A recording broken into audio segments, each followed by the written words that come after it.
gonna take you back to the past.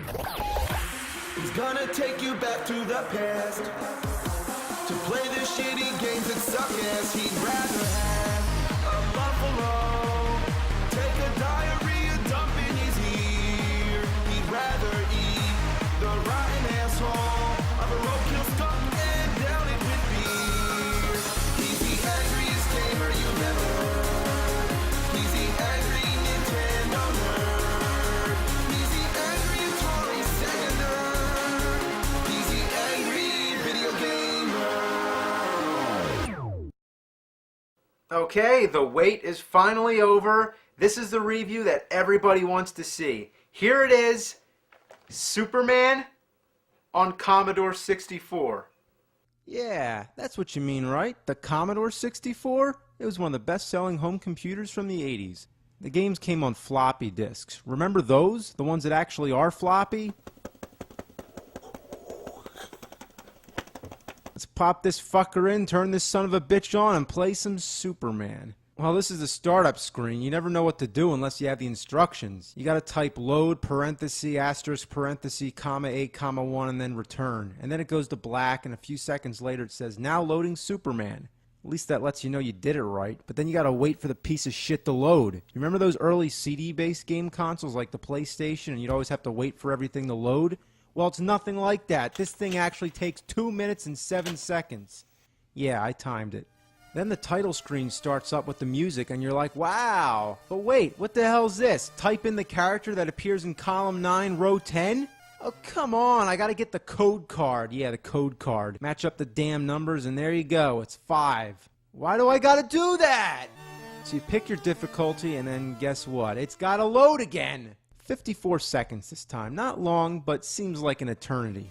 So anyway, you get this comic book storyline thing and then you son of a bitch. Probably 2 weeks later, when you finally start playing the game, you'll be surprised that the graphics are quite decent and the gameplay is self-explanatory. You just fly around and shoot stuff. You don't have to be Clark Kent and find subway passes or any bullshit like that. So it's actually better than the Nintendo version. But that's not saying much. That's like saying the shit that I took last night was better than the shit I took the day before. Controller's a piece of fuck, but at least it's one of those kind where you can plug in most of the Ataris or the Sega Genesis controller. Isn't that amazing?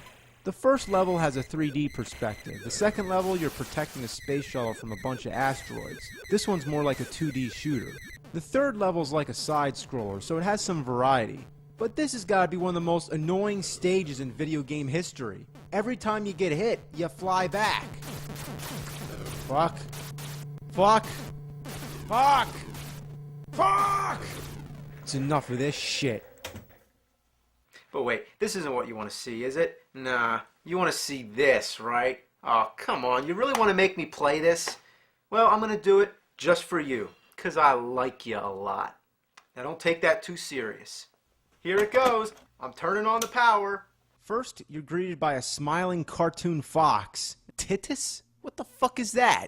Well, the official title of the game is just Superman, but probably because of the Nintendo 64's tradition of putting 64 at the end of so many titles, it's no wonder that it got that reputation.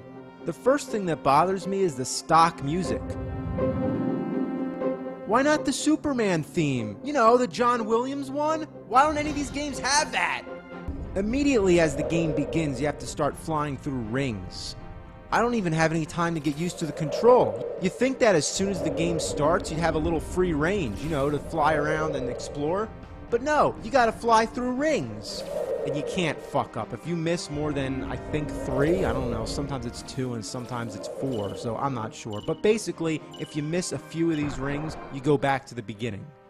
And you keep trying it over and over till you get it right. And on top of that, there's a time limit. And being that this is the first part of the game, you'd think that the time limit would be a little lenient. But no, it gives you just barely enough time to get through all these rings. You gotta be perfect. Looks like I'm doing a real shitty job, but the control is awful. You have to be very specific with the joystick or else Superman takes a dive in the wrong direction. And then when you try to make a sharp turn, he just goes all over the place. You all probably know better than I, and it goes without saying, but this game is horrendous! And you know what the most pathetic thing about it is? This game isn't even 10 years old! Just barely. You'd think by 1999 there'd be some kind of quality standard. What? I'm stuck? How the hell am I stuck? I'm underneath the bridge. Looks like Superman stroking his super dick. So, naturally, when a game gives you a time limit, you're in a hurry. You can't approach any of these rings with care and patience. You gotta keep moving. If you miss a ring, you have the option to turn around and try to get it again, so there's no strike against you unless you skip to the next ring, so basically you have to go through all the rings in order. But if you miss one, the time it takes you to turn your ass around and go back through, you already wasted too much time, so it's almost the same as just missing the ring. You have to keep flying. If you stop and bullshit around, then you're not going to make the time limit. See, I just fucked around too much, so I might as well just give up and kill myself. You see that building? I'm just going to crash into it. Well, that didn't do a damn thing. You mean you can't die? Well, absolutely not. You're just stuck in limbo until the time runs out. The only thing worse than an impossibly bad game is not even being able to kill yourself. What's with the punching? Do I actually get to punch people somewhere in this shitload fuck of a game? I guess I'll never find out, but why are these punches so awkward?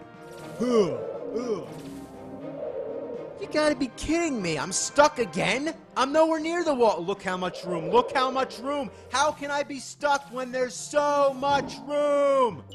15 seconds and I'm almost there. Almost there. Oh, fuck, Mr. Ring. Oh, come on. Can't even give me one more chance? Oh, man, what is he doing? Exercises?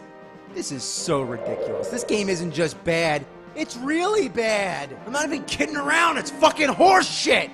Almost there. Less than 10 seconds. Come on. I can just barely make it. Look, there's the last ring. Fuck ass bitch cunt fart. I can't believe it. There is only one ring left. Oh, this is ass. This is really ass. Oh, look, this time I'm gonna do it. It's 4 seconds. Shit. Yeah. No, that didn't count. So finally, when I get past the rings, instructions flash on screen, then go away. What did it say? Something about cars? You're not even given enough time to read it.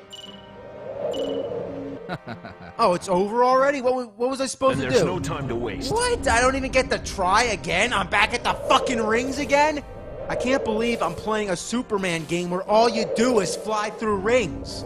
At first, I thought this was the training mode. Yeah, you know, like to test your accuracy. Lots of games have that. Remember Star Fox on the Super Nintendo? There's a training mode where you have to fly through rings. But even then, you don't have to go through all the rings. It's about how many you can get through in a row. In the actual game, you're flying around shooting at enemies and dodging obstacles. So what the hell is this shit? You should be fighting bad guys, not testing your flight skills with some of the worst control accuracy ever in a video game.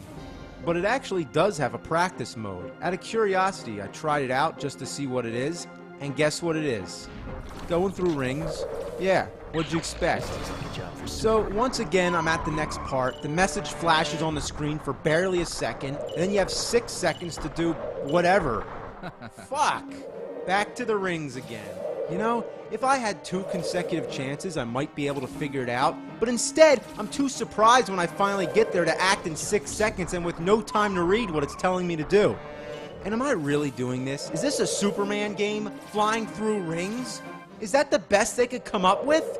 That's like if they made a Batman game where all he does is just play hopscotch. This looks like a job for Superman. Okay, time for the 6-second car stage again. Get off! Get off! Here we go. Got the car. Now what? Oh, the timer reset to 11. That's weird. But what do I do with the car? Okay, so there's another car coming. Can I stop it? Oh, this is the shits. This is the shits. Basically, you gotta pick up both these cars and throw them before they hit the people. But guess what's after that? More rings! And after that, you gotta pick up a police car and carry it to the goal. I'm starting to notice a pattern here. You go through rings, pick up cars, go through rings, and pick up cars. So I get to the goal, and guess what's next? Seriously, I want you to just take a guess what comes after this. More rings? Yeah. What kind of game is this? Is this some sort of insanity test? Well, I'm done. I'm sorry, but that's all I can do. This game doesn't even qualify as shit. It's like the equivalent of shit taking a shit. This is unspeakably, shockingly bad. It's sickeningly loathsome. It's a fucking suffering to the mind. It's a bunch of fuck and it doesn't belong on this planet. Somebody's gotta take care of it. This is a job for the fucking nerd.